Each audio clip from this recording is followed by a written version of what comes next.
the beginning of this particular call in Sault Ste. Marie began with one of our friends here that's on the call discovering to her surprise that their neighbor had been euthanized 2 doors away from her in the backyard. And it just really hit home that this is happening and it's not really visible. So we were thinking in our own community of just having a chat to try and discuss the issue, raise awareness, because although we know it's a law, it happens behind closed doors for the most part, and people aren't aware. So what we decided to do is ask Alex to join us for a call. So some of the people from Sault Ste. Marie that got an invite, we're told this is going to happen in 3 parts. One, people telling their stories about their experience with euthanasia, and secondly, Alex giving us some context about it, and thirdly, our responses to what we've heard today. So Alex, being the great guy he is and an expert in all this, we've decided to change the format somewhat, and he's gonna lead off, and then we're gonna tell some stories about our personal experiences. As you know, this meeting is being recorded, and we encourage people to keep muted until such time as they're going to speak. And with that, Alex, lead off, my boy. Okay.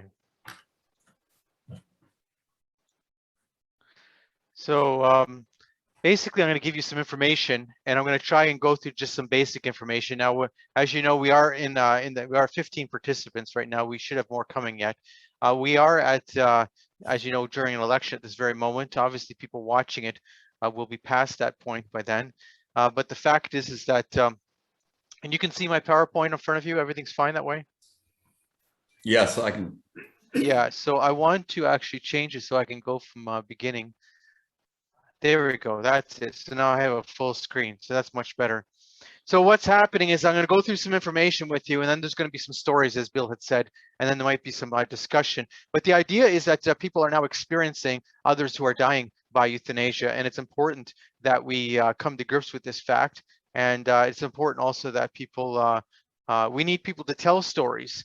One of the ways to have a pushback on this is through the story model. And the fact is that I've had quite a few people who've contacted me, but there's very few people willing to actually speak about it. And that's the difficulty. They really, maybe it's too personal for them. It could be they don't want to speak about it. But I'm just going to go through some basic information. Some of this you've seen before because you might have seen a presentation by me before. But many people view euthanasia and assisted suicide within this paradigm of suicide, which to most people is a negative act, but nonetheless, it's very personal. They would say it's personal, it's my choice, is how they sell that concept. And they justify euthanasia and assisted suicide based on the idea. They say, well, the person's dying anyway. So what we're doing is simply reducing the time of suffering. This is the kind of thing we hear in the whole issue of euthanasia and assisted suicide. So Canada legalized this in June of 2016. So we have to go into the perspective that we've only now had this for a little over 5 years. That's it. And look at where we've gone. It's a very sad story if you consider that, how fast we've moved with this issue of euthanasia. So we oppose euthanasia and assisted suicide because it's an act of killing. So, you know, I could stop there because, in fact, I think it's absolutely wrong for one person to kill another person. I think that in society, we're not safe when we allow one person to kill another person. And that's what euthanasia is. Assisted suicide is a little bit different, but when you see the data, you'll notice that almost nobody in Canada is dying by assisted suicide. Almost everyone, it's by lethal injection. So it's euthanasia is by lethal injection, and they use a 3-drug cocktail, but we don't have to go too much into that. It was legalized in Canada by creating an exception to homicide. So anytime someone says to you, this is a medical act, you know, guys, it's people's personal decisions. It's a medical act. Well, actually, euthanasia was legalized in Canada by creating an exception in the criminal code to homicide. Just look at section 241 of the criminal code. The law gives physicians and nurse practitioners the right in law to kill or cause the death of their patients. Canada legalized it in June of 2016. Since then, we already passed Bill C7. That was the old conversation. And Bill C7 expanded the law, even though Parliament had not done its 5-year review of the law that was required by the original legislation. Now, many of you who follow this issue like I do would know that previous to the election, the government appointed members of Parliament and senators, 15 of them, so there's 5 senators and 10 members of Parliament, to be part of this 5-year review committee. It's very interesting that they would do the 5-year review after they've expanded the law. It's actually a bit of a crazy situation if you think about that. The expansion of euthanasia, they said, was based on the Truchon court decision. The Truchon court decision was based on 2 people with disabilities in Quebec who said that the law violated their equality because people with disabilities are not capable of they needed help to die, and they were not terminally ill. They said because we're not terminally ill, the law discriminates against us. But in fact, Bill C7 went far beyond the Truchon decision. We can go through this quickly, but some of you have heard my presentations before. Bill C7, what did it do? It removed the requirement in the law that a person's natural death be reasonably foreseeable. So that was the terminal illness part of the law. That's what it removed. That's the first thing it did. That's all the Quebec court decision, the Truchon decision, actually required. That was it. Boom. That was it. Bill C7 also permitted doctor and nurse practitioners to lethally inject a person who's incapable of consenting. So what they said is if you have been previously approved, but now you became incompetent before we killed you, we can still kill you, okay? The other thing it did is it created a 2-track law. It said that if you're not terminally ill, you have to wait 90 days. But if you are terminally ill, you can die immediately. So now we have a situation where people who are determined to be terminally ill are dying by euthanasia immediately, not a 10-day waiting period. Now, some of them might choose to have a waiting period, but they're dying, their loss is they can die immediately. I just got an email from a woman talking about her son. Her son is a person with disabilities, not terminally ill, not dying, but he's been approved for euthanasia, and it's a 90-day waiting period. So she says that she gave me the date in December that her son's going to die. And so I'm going to be hopefully trying to somehow, if we can convince her son that this is not the right idea, maybe that will change his decision. We shall see. Bill C7 legalizes euthanasia for people with mental illness alone. But as I said, the government held that decision for 2 years because they didn't have protocols designed yet for killing people with mental illness. So they said we need to set up a committee first to set up our protocols for killing. And then, of course, we will allow euthanasia for mental illness alone. Now, I've argued that, in fact, technically, euthanasia for mental illness alone is legal now, because if you look at Bill C7, it said that it expanded euthanasia to people with mental illness alone, right? But the government said there's a moratorium for 2 years. But if you look at the legislation, technically it's legal. Therefore, I ask the question, is there a prosecutor in the country who would prosecute a physician for doing that, knowing that it's technically legal? I don't think so. I think it could happen right now, okay? Canada approved euthanasia for people with mental illness alone. I'm suggesting that there's likely going to be a 90-day waiting period that they're going to put in there because that's what the law says about people who aren't terminally ill.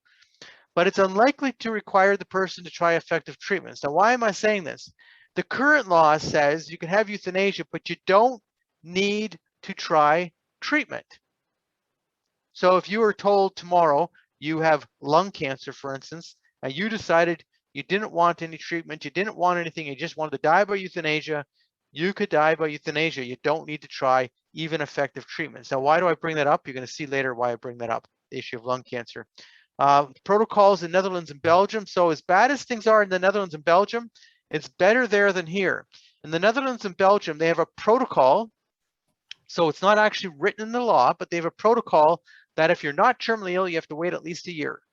And in the protocol, it says you must at least try effective treatment. So in the Netherlands and Belgium, they're saying that if you're not willing to try effective treatment, then you don't qualify for euthanasia. But in Canada, currently the law says you don't have to try effective treatments, and there's a 90-day waiting period. The government before the election appointed a heavily one-sided committee to determine the euthanasia for mental illness protocols. What shocked me about this committee, I was looking through the committee members, and I've written about it in my newsletter that's going to come out while we're mailing it out tomorrow. But anyway, I wrote about this situation because the psychiatrists and those who have been strongly against euthanasia were not appointed to that committee. So therefore, they've got one person on that committee. Now, it's a committee of 10. They've got one person on that committee who we know is their token opposer to euthanasia. And then the rest of them are all hardcore believers. So I'm not expecting very much from that committee. Thank you very much, Mr. Trudeau. Sorry, election hasn't happened yet. I shouldn't say that, I guess, right? Euthanasia for mental illness. So Sonia Gain, for instance, he's a former president of the Canadian Psychiatric Association. He was part of the Council of Canadian Academies on this issue of euthanasia for mental illness. And he says it very clearly that that the question around killing someone who is treatable, who is questionable, they have questionable ability to consent, he says. And he testified before the government that it's impossible to predict whether mental illness conditions are irremediable. Now, why was that important? Obviously, by him saying this to the committee, previous to Bill C-7 being passed, made it so that he couldn't get appointed to the next committee because they don't want him because he's clearly opposed and he's logically opposed and he has an academic standing. But anyway, why? Because according to the law, euthanasia can only be done when the condition is irremediable.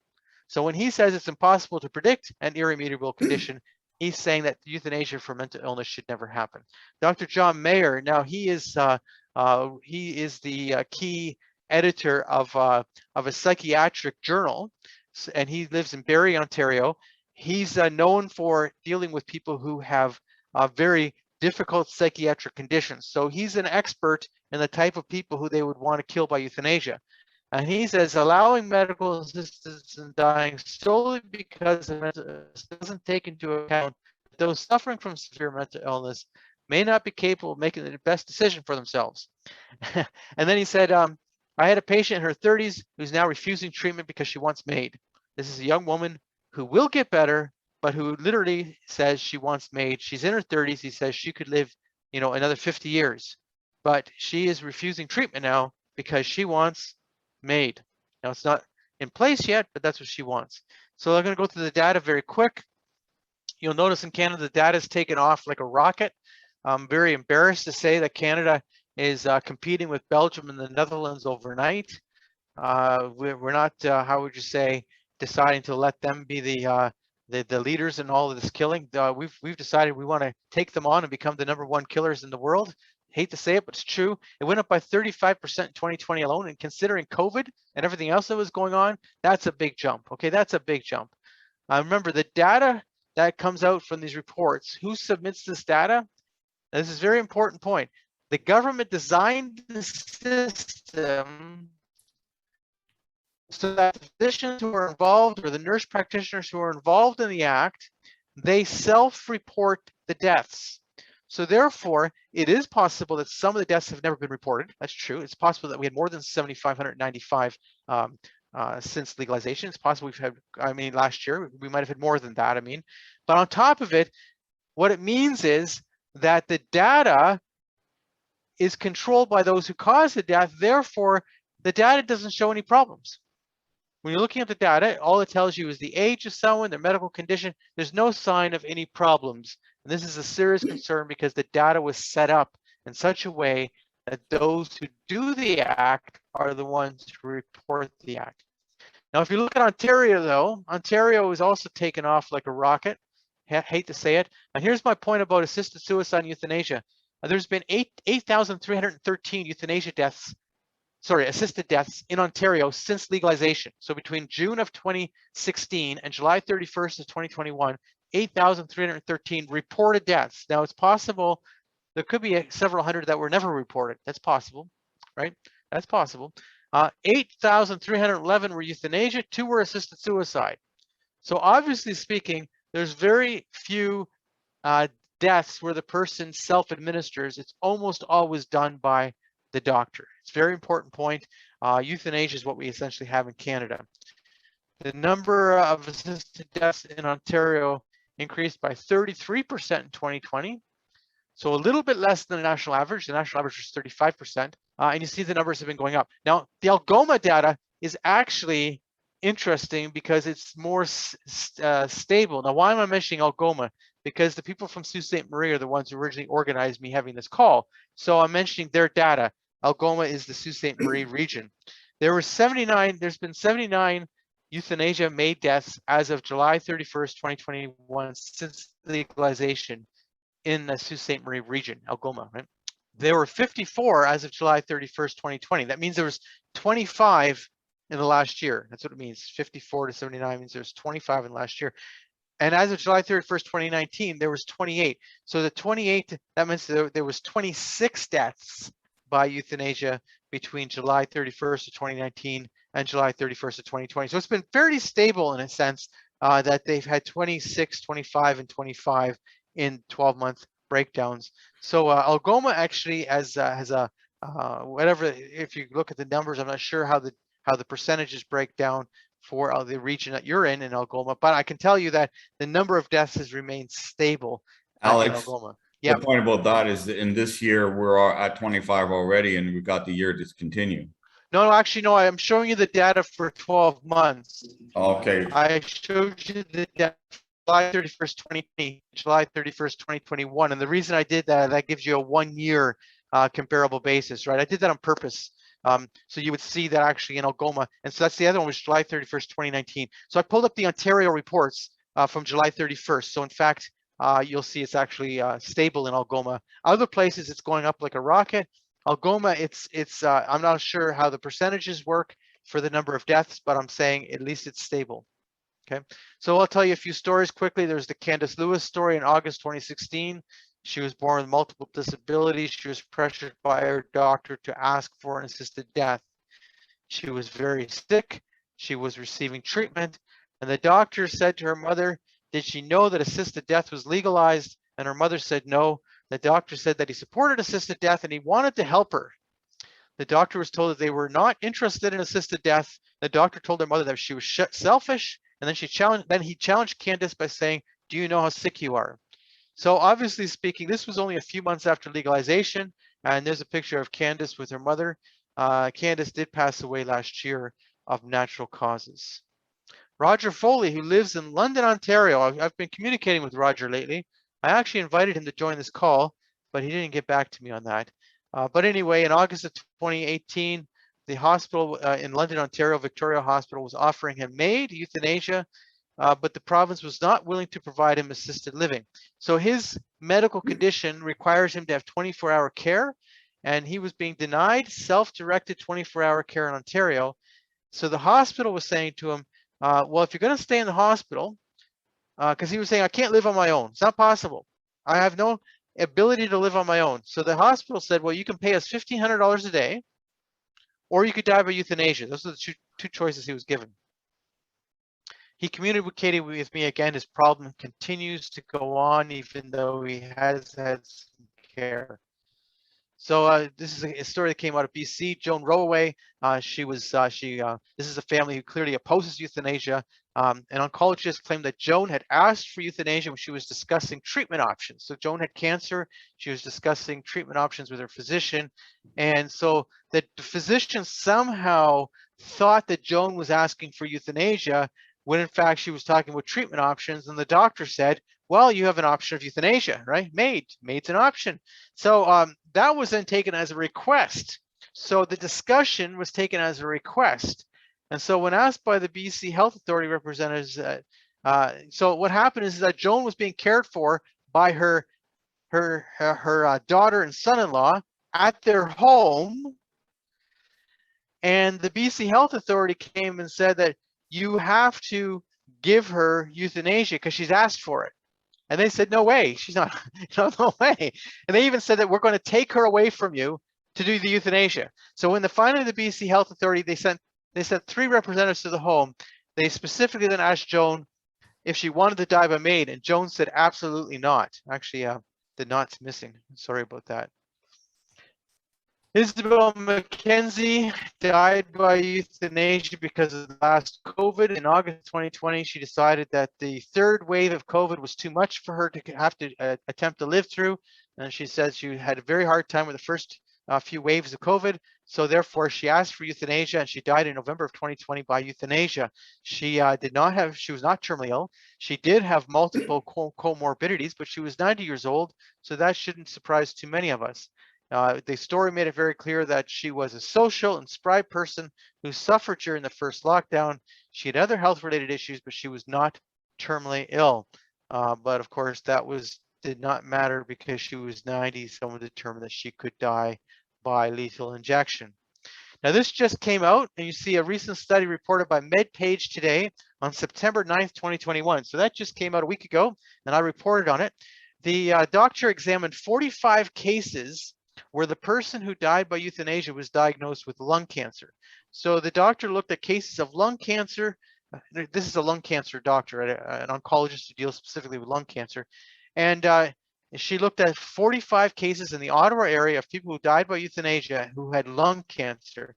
The data indicated that 9 out of 45 of the patients who died by euthanasia did not consult a medical oncologist or radiologist or a radiation oncologist, and 13 of 45 did not even have a biopsy to confirm the diagnosis, but they died by euthanasia.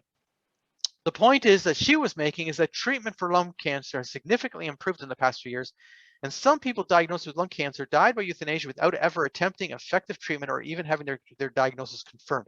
So that shows you where things are going right now. Sorry to say, that's the kind of thing that we've gone to in Canada right now. We can talk about the Delta Hospice Society because the whole issue now of a referral becomes up. You might have noticed during the election that we had for a while there, the Conservative leader was saying that they were going to enshrine conscience rights for healthcare professionals. And then when he was pushed hard on it, he then backed off and said, oh, they're going to have to do a referral. I think he was missing the point. The point of conscience rights is that these physicians who don't want to kill are saying, we don't want to do a referral to kill either, right? So anyway, I think he totally missed the point. Even though it's in the party platform for the Conservatives, the leader of the Conservative Party, and I'm not mentioning names because we're during an election, did back off from a point that he should have stuck to. The Delta Hospice Society was not only defunded because they refused to kill their patients, they had their 10-bed hospice expropriated from them. This is the kind of thing going on. And in Ontario, doctors are being told they must provide an effective referral, which is defined as referral for the purpose of an act. I'm not going to get those if it's like the Netherlands and Belgium, Canada debating the expansion of euthanasia to children. There was the case in Quebec, the mother saying that her 4-year-old child, she wanted the law to be extended to her 4-year-old child because her 4-year-old child is significantly disabled, and she thought that euthanasia was better for her 4-year-old child than continuing life. We're talking about incompetent people who've made an advanced request. We're talking about incompetent people with Alzheimer's, dementia, people with mental illness. Obviously speaking, there's no clear line once you allow killing. Once the prohibition of killing has been removed, there's no clear line remaining. So once killing is considered an acceptable solution to human problems, the only remaining questions are who can kill and for what reasons? That's what we're debating right now. And this is the sad reality, and I hate to say it, but this is where we're at. But I'm going to stop my presentation there, and I'm going to stop share. And the reason is we have a couple people who are going to talk about their personal experiences. And so they're going to have to unmute themselves, obviously. And so I'm just passing the baton. Now, Bill might want to lead that passing of the baton. It's up to him if he wants to introduce someone. But Okay, yeah. I'd like to start with Roberto and Vince Leroux, who, well, we were talking about her experience, and out of that came this conference call. And so Roberta, why don't you tell us what happened to you? You're muted. Roberta, yeah. Thanks, Bill and Alex. About a month ago, this is when my story starts, but I'll have to start about a year ago. Our neighbor had cancer. She had lung cancer, and they didn't expect her to live till Christmas. And she was blessed to live till this past August. I guess she had gone into remission, and I guess some of the treatment had been working. there are neighbors across the street. We don't know them well. They're very private people. But I did get to know the husband through her illness, just talking to him. And it sounded like she was doing really well. Well, about a month ago, I was waiting for my granddaughter to come. It was about 8 o'clock in the morning. I'm looking out the window across the street and I see my neighbor who's sick with cancer walking down the ramp in front of her house. And her husband was helping her down. And I thought it was a nice August day. So I thought they were going for a ride or going, to sit outside in the backyard. So that happened about 8 o'clock. And then about 10 o'clock, he's coming up my driveway and doesn't look very happy. And so I open the door and he tells me that his wife had passed away. And I said to him, I just saw her walking down the ramp. And he just kind of said yes. And we talked a little bit and he left. Then I found out later through neighbors beside him, I guess he had expressed to them what he was told by the hospital, whoever, that, she was terminally ill. If she received treatment again, she's still going to be sick. And this was their option, euthanasia. So I didn't discuss that with him, but when I talked with him later, this is what really struck me. I just asked how he was doing. This is a couple of weeks after she had died. He just looked at me and he said, she's in a better place. And I just could tell by the look on his face that he didn't really believe that. So at first I was shocked at all of this. And then I became very angry because I'm thinking, like, who has the right to do that? Like, I know this couple probably didn't even know that euthanasia was a law. So they were coached on it, I guess, or they were confronted with it. And I think they were forced to, I really believe she was forced to be euthanized. And then I'm thinking, I saw her walking down the ramp. How much pain could she have been in that she could actually walk down the ramp? So I don't know. It really struck home. It opened my eyes to what's really going on here in the Sioux. And I think, Alex, I just thank you for all that you're doing, because I think we need to be more vocal about this here in our community. So thank you. Thanks, Roberta. And there may be questions that come out of these stories, and I suppose we can ask them after we've all chatted with these stories have been told. We have someone else here who is signed on as William Murphy, who has an experience. Heather, can you unmute yourself, and would you like to tell us your experience? Who's the real Bill Murphy? Who is the real? Will the real Bill Murphy please stand up? Well, okay. Okay. Can you hear me, Bill? Yeah. Okay. No, we can I hear you don't have a lot to say because I don't have the family's permission really, but I can tell you that I am aware that right in our community in Sault Ste. Marie, a friend of mine lost 2 family members on the same day to euthanasia. And I think it's fair to say that it has caused a lot of hurt and dissent within the family. And I don't feel like I'm at liberty to say a lot more than that, but just to add to the conversation that I'm certainly aware that it's happening, and it's certainly causing some pain afterwards. I don't know how helpful that is, but I can just tell you that I know 2 people, or know of 2 people recently who, Who passed on the same day. the same day they were together. Yeah. Yeah. Yeah, my concern about that sort of attitude is it becomes the new love story, right? They were married all these years and now they died together, and isn't this a beautiful thing? And so you creates the new pressure, to die, because obviously the one spouse might be very close to death, and the other one, who knows? So this is the issue that comes up.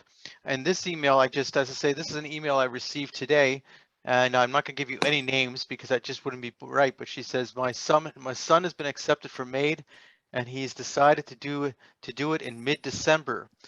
She says, so my anticipatory grief is pretty harrowing, especially when I think part of it so he doesn't have to deal with emotional issues. He has been accepted as he was born with several birth defects, and he says he is in pain. Yet to see him or watch him moving around and interacting, I seriously question how much pain. And yet I have no rights. I don't know who the doctors are, and so forth. I have a background in transformational psychotherapy, so I need any. And she wants us to deal her, direct her towards some help. And so I guess I have to work on that to find her someone who will help her through this. But my actual thinking is to speak to her in such a way to try and help have the euthanasia stopped. So we had a case. Now it's about maybe I don't know, 8 weeks ago, maybe 7 weeks ago. I have to look back, but a woman contacted me, and her husband was being approved for euthanasia. And what was shocking to her was that he had been in the 90s a pro-life leader. He had been involved in issues around, abortion, etc. And he had been a leader. He was not just somebody who was involved. And so I've not mentioned his name to anybody, but so we had a long conversation, and I hope I provided her some good insight, because the fact is she was successful in helping him not die by euthanasia. He did die a natural death, and that's what she wanted. She knew he was dying, so it wasn't an issue of someone's dying. The question was how could this be something that would seem acceptable to this person? It just didn't seem like it was a consistent thing in any way, shape, or form for him. She talked about the fact that there was a nurse who spoke to her husband in the middle of the night and spoke to him for about 2 hours, convincing him that it was the best thing.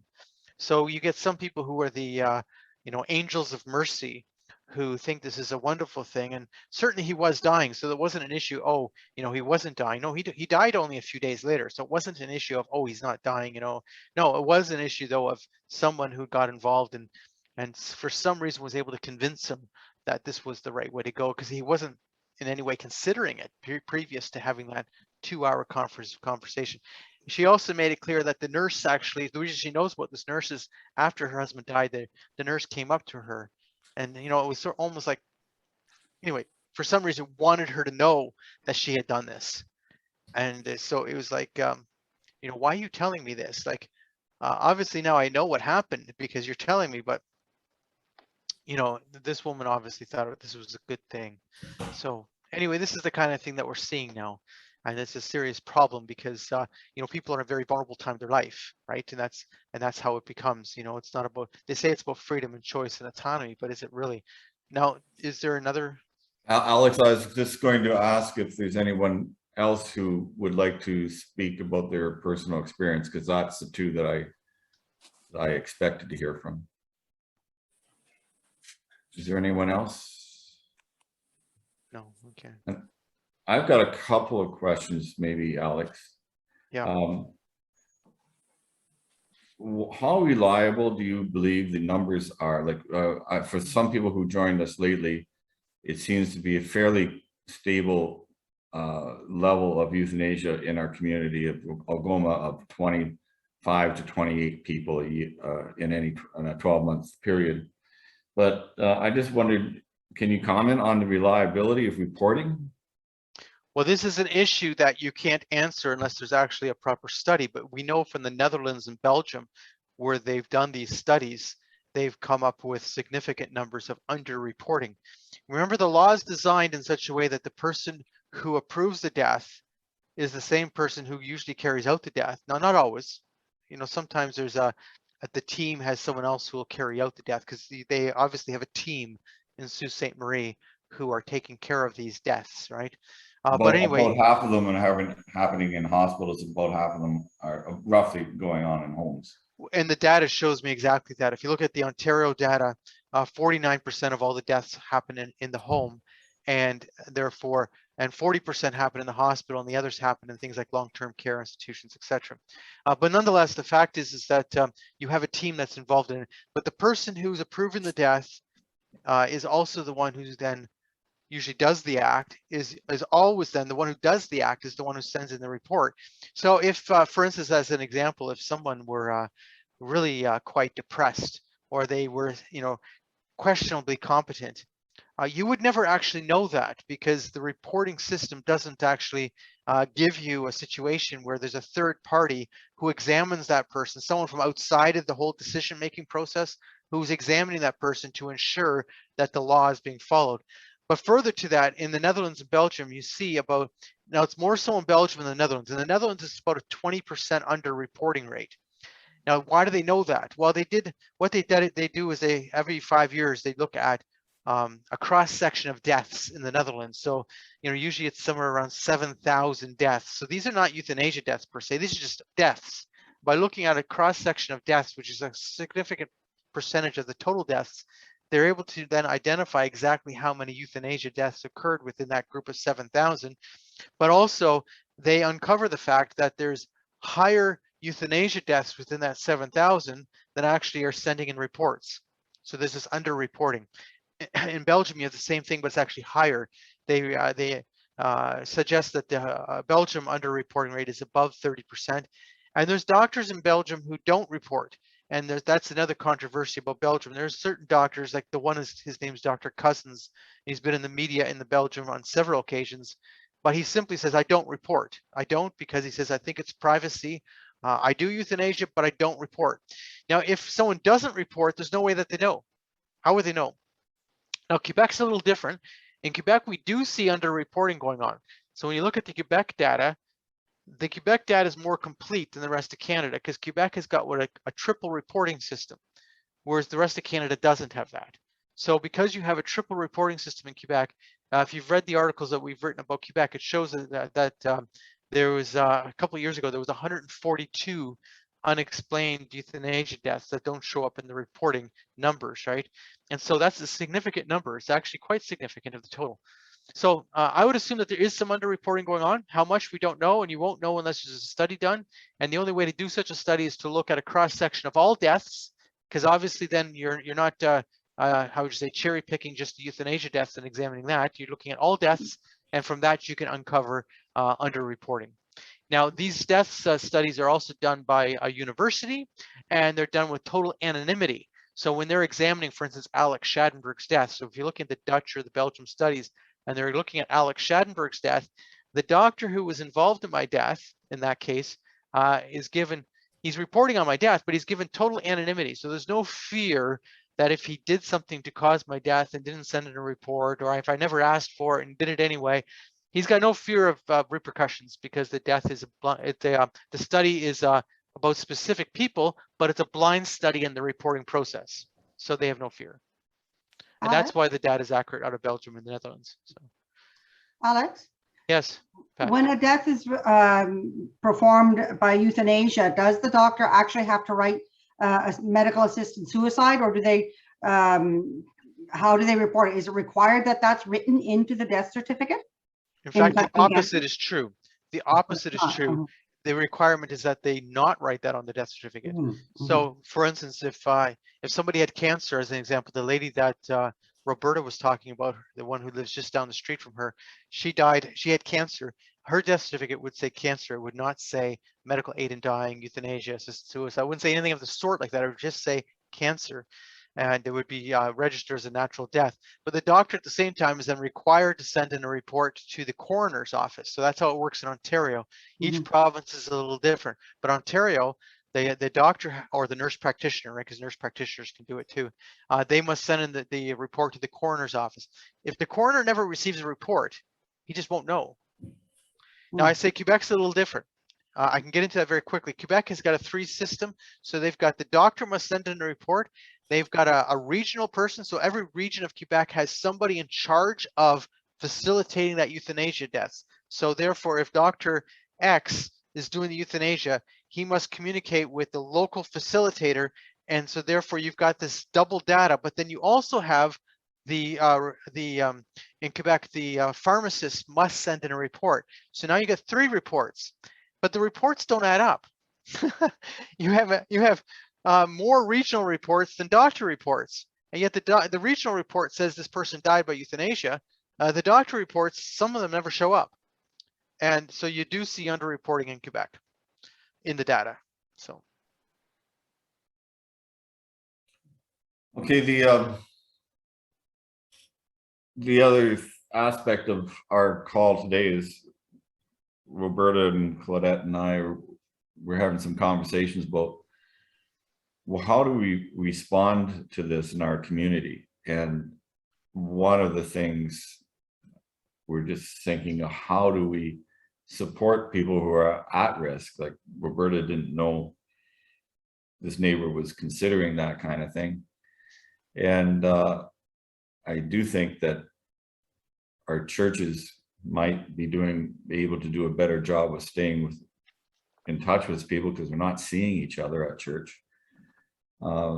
People that are at risk. Well, some responses to this? So Bill, you know, we have a COVID problem, but we do really emphasize this issue of our compassionate community care charity, the whole concept of being with people. But the problem with that is obviously the philosophy of that works in the sense that you're trying to protect your own, because these are the people you would know.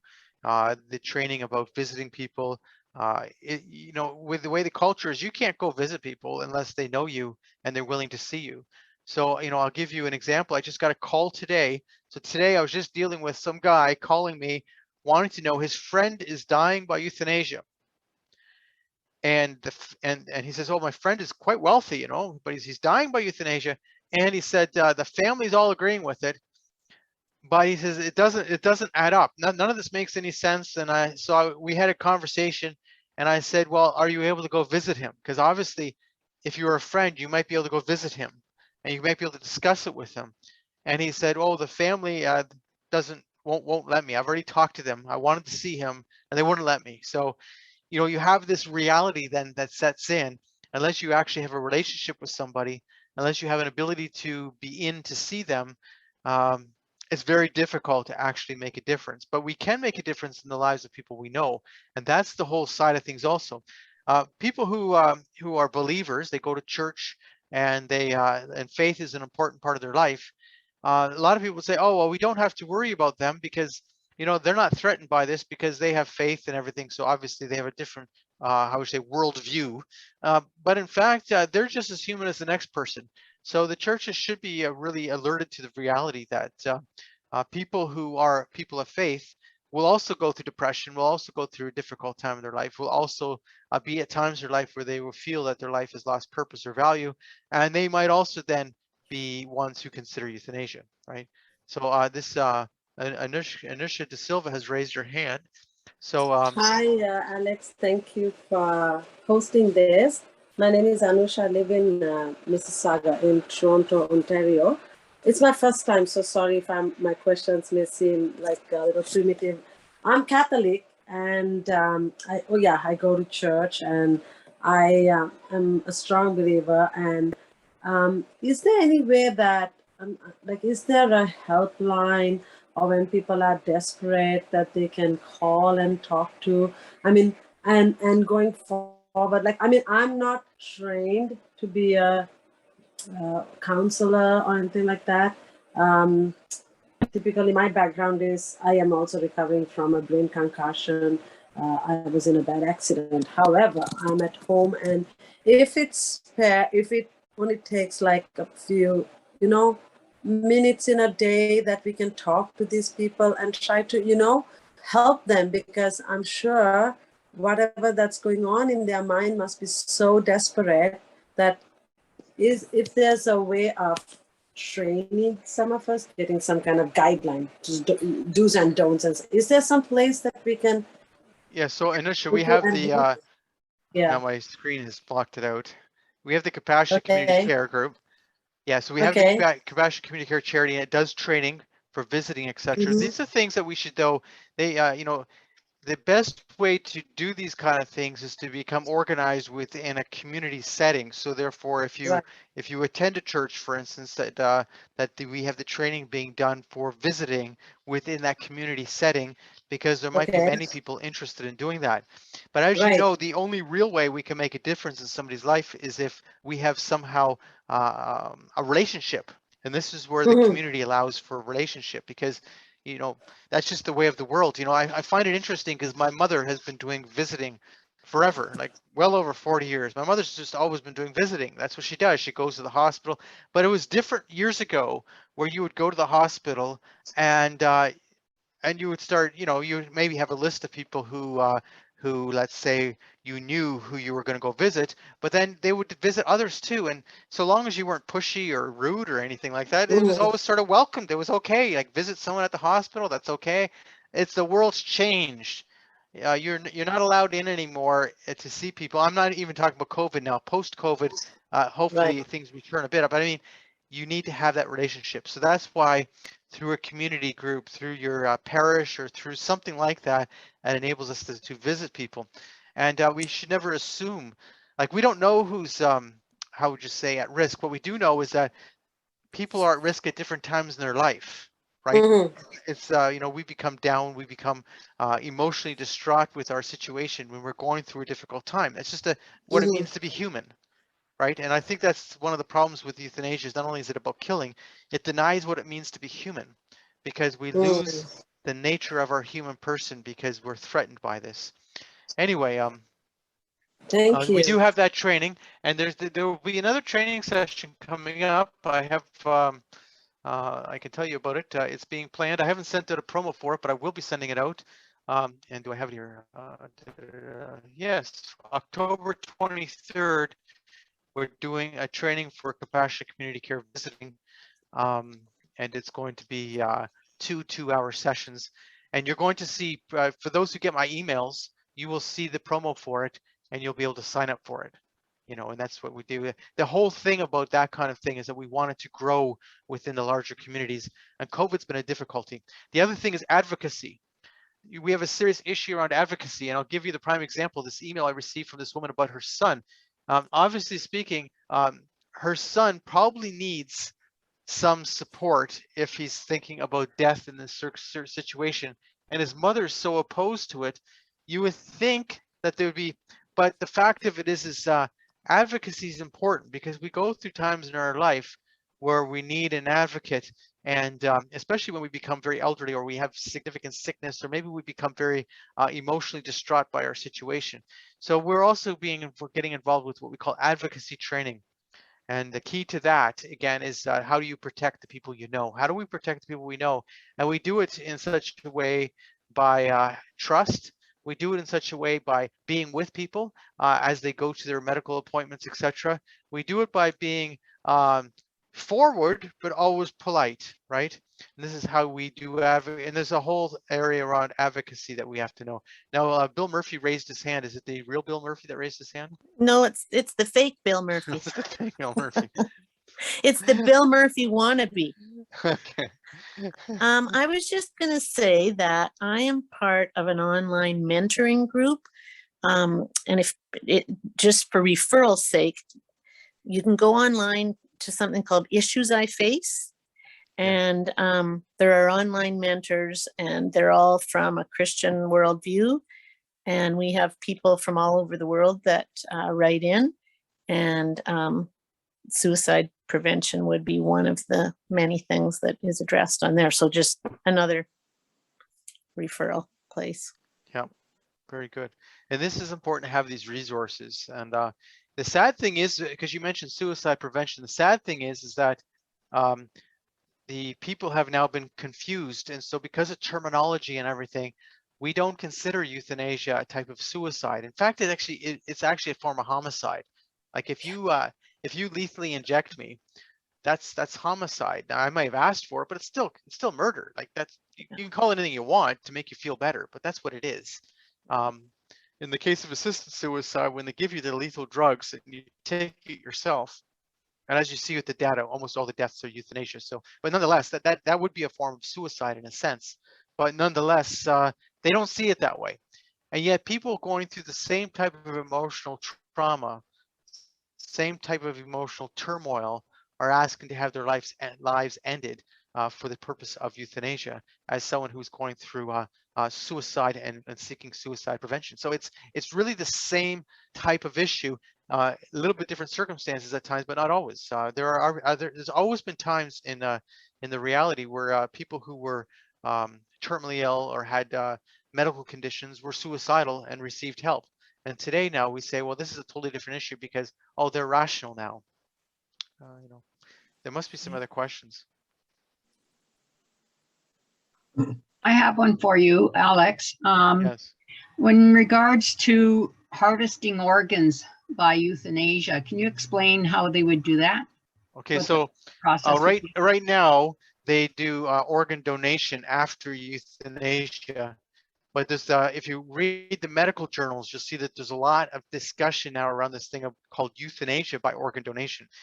So what happens is that would have to be, right now how it is that would have to be a death in the hospital, because obviously speaking, they're going to then do the euthanasia and then remove the organs. But when you have euthanasia and then organ donation, they have a problem, and that is you really can't use the heart, and the lungs are not that great. So you do get a liver, you get kidneys, you might get a few other things, but I mean, there's a limited nature to what you can get. So the question now, as I say, that's being debated in the journals is, well, why would you kill the person by lethal drugs first and then take their organs? Why not just take their organs, right? And that's what is being debated in a big way right now. And if you consider the fact that like the protocols for killing is they use a 3-drug system, well, removing your heart is probably just as effective as a 3-drug system, if not more effective. So, if it's okay to kill the person, why not?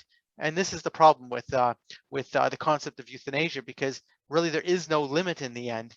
What would be wrong with that?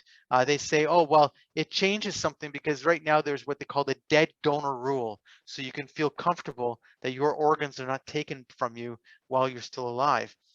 But obviously the dead donor rule is something from the past, right? It's from the 60s and 70s. And this is part of our cultural shift that seems to be going on. Anyway, that's how they do it. They first do the euthanasia and then they quickly remove the organs. And it's quite effective. And the reason it's also quite effective is the person tends to have healthier organs. And the reason is because they hadn't died. We killed them, but they hadn't died. So therefore, the organs are affected by disease. And as you're going through that process approaching death, often one's organs become less effective. So if you kill them quickly and then remove the organs, obviously you're usually getting better organs. And that's another problem with this whole concept. Is seen as a good then. I know Alex, I think there's one other question out there. There is, yeah. I believe Mr. Bonder had his hand. Yeah, Greg, and also Jean-Paul, you've got a question? Yes, I'm under David Roy, because he sent me the other day in contact. Alex, good evening. I'm sorry if I was a little late here. Lucky that Bill Murphy called me. Alex, what about insurance?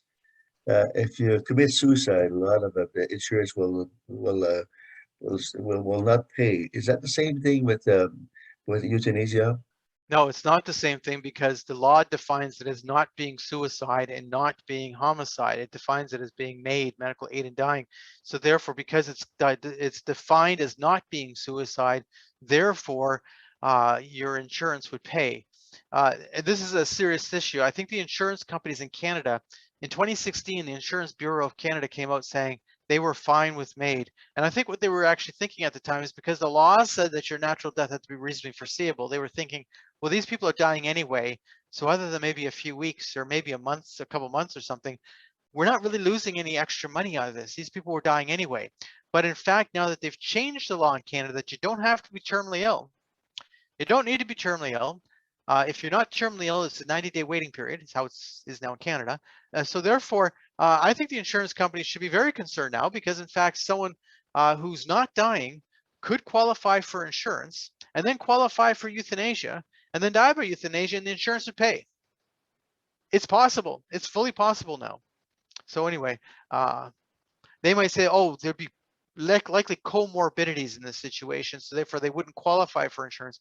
And I used to sell insurance years ago, so I have to admit it. I'm sorry if that bothers you. I used to sell insurance anyway. And so it's possible someone would get a policy that's highly rated, meaning it's costing them twice or three times the amount that it would normally cost because they had health issues, right? But who cares if it costs 2 or 3 times the amount that it would normally cost? If you're going to be dying with euthanasia, who would really care? So the policy's expensive. So what? You're going to be dead soon and it's going to pay off. Anyway, that's the reality of what's happened in Canada with the change of the law, that it is possible, even though it may not happen often. Greg, you're coming thank to you, us. Alex. You're coming to us from Australia, Greg. Yeah, good to hear you again. We've just had, unfortunately, in the state of Queensland, the voluntary assisted dying bill has been introduced yesterday. Sad day, despite all our efforts. It is now being introduced into our New South Wales state, another state in Australia, and we're trying to fight that very, very vigorously. My question, Alex, is knowing governments, and I've worked in government, do we try and reverse legislation, which is pretty hard? If change of government, maybe Pierre Trudeau will get beaten or whatever, is there likelihood that this sort of legislation can be reversed? Or do we just monitor and make a mockery of the legislation? What's the best tactic, do you think, Alex? So you've acknowledged that it's very hard when something's been legalized to actually reverse that. Yep. That doesn't mean that it can't be done. Now in Canada, we have a different situation in Australia because Canada had a Supreme Court decision, whereas Australia never had that. So you're in a situation where you could elect a different parliament and then reverse this based on, maybe you had come up with a couple of really good, strong stories about horrific deaths that happened because of euthanasia, and you were able to convince enough of the political leaders to reverse it. Canada, we have a different problem, and that is the whole thing of the Supreme Court. And the Supreme Court should have, the decision originally they should have used the notwithstanding clause, but they didn't. So you have a court decision which was horrific. It's a very bad decision. It shows you how politics affects the court. Sorry to say it, but it's true. But it's absolutely true. It's ridiculous, actually. And the fact of it is that that's what. So we have the dual factor of the government, and we have the factor of the courts. Now, this other thing that is interesting is that some of our political leaders are opposed to expanding the law. So that's obviously what we would want to have happen. That at least you have a stopping of the expansion of the law. But the fact is that if Mr. Trudeau wins the next election, I know the election's coming up and maybe I shouldn't be commenting on it, but by the time this is out in Never Never Land, the election will be over anyway. The fact of it is that it appears that he's going to get back in. It appears that's what's going to happen. I'm sad to say. Hopefully, we need a change. Canada needs a change so bad it's ridiculous. People who say, oh, well, you know, you got to be concerned about this, concerned about that party, and you know these. We need a change. So we're in a real bad place in Canada right now.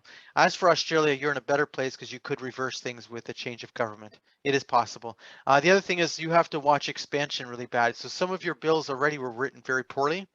And so I would say that if you can't get a government that is capable of changing the bill, you can at least maybe get some leaders who are willing to recognize a certain language of your bill is horrific. Like, I mean, this is how all these bills are written. They're all written in a very loose manner on purpose. And the reason for them writing them in a loose manner is they're not looking at a law that's designed to be controlled. They're actually looking at a law that's designed to be expanded. So that's why they write these bills with expansive language or undefined language. And you have the same problem in Australia as we have here. And in fact, some of your bills sort of copy us in some ways, right? And you've seen that also. Yeah. Thank you, Alex. Much appreciated. Alex, we're up to an hour. Yeah, so we're past our time. I would say that we have the compassionate community care work we do, and I think that's important. So we have the helpline. So when I get a call on the phone like I did today from this guy talking about his, oh yeah, because of I think I had the green screen thing turned off, so I don't know why it's coming like this to me. But anyway, the fact of it is it's 1-855-675-8749. When you get an email from me, you see on the bottom that there's the compassionate community care. So when I got a call from that guy today, all upset that his friend was going to be euthanized, well, he's calling the toll-free number is what he's calling, and he's getting hold of myself that way. So anyway. Okay, Another thing we're planning to do is put together a campaign around this whole question of like we've already done a campaign on do you have a story, and we didn't really get a lot of bites.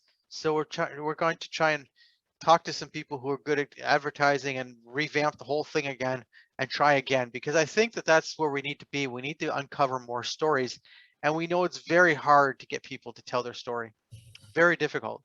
They just don't want to. So.